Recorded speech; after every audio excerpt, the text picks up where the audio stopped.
السلام علیکم ورحمۃ اللہ وبرکاتہ۔ حضرت حسن بصری رحمۃ اللہ علیہ کے پاس 4 اشخاص آئے۔ ہر ایک نے اپنی اپنی مشکل بیان کی، تو انہوں نے ان چاروں اشخاص کو اللہ تعالیٰ سے گناہ کی معافی کی طلب کرنے کی تلقین کی۔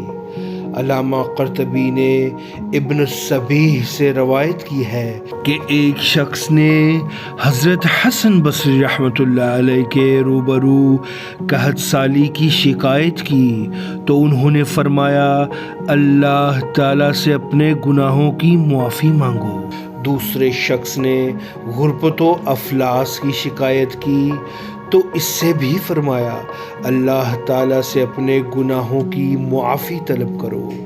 تیسرے شخص نے حاضر خدمت ہو کر عرض کی اللہ سے دعا کیجئے کہ وہ مجھے بیٹا عطا کر دیں۔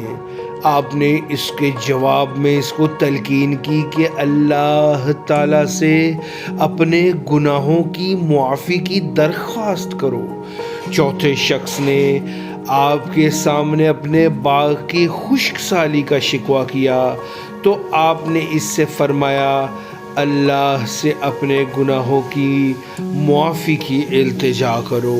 ابن الصبیح کہتے ہیں ہم نے ان سے کہا، اور ایک دوسری روایت میں ہے کہ ربیع بن صبیح نے ان سے کہا کہ آپ کے پاس 4 الگ الگ شکایت لے کر اشخاص آئے، اور آپ نے ان سب کو ایک ہی بات کا حکم دیا کہ اللہ سے اپنے گناہوں کی معافی مانگو۔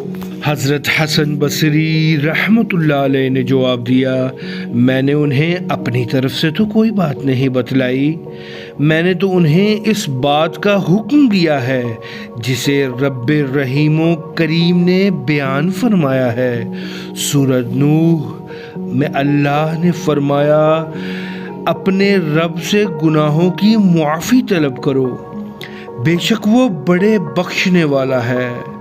آسمان سے تم پر موسلادھار میںہ برسائیں گے، اور تمہاری اولادوں میں مال میں اضافہ کریں گے، اور تمہارے لیے باغ اور نہریں بنائیں گے۔ اللہ اکبر۔ استغفر اللہ اور استغفار کے فوائد و ثمرات کتنے عالی شان ہیں اور کتنے زیادہ ہیں۔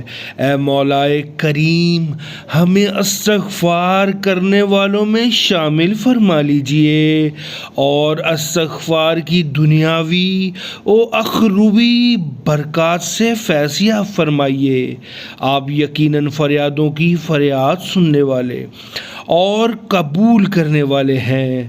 آمین یا رب العالمین۔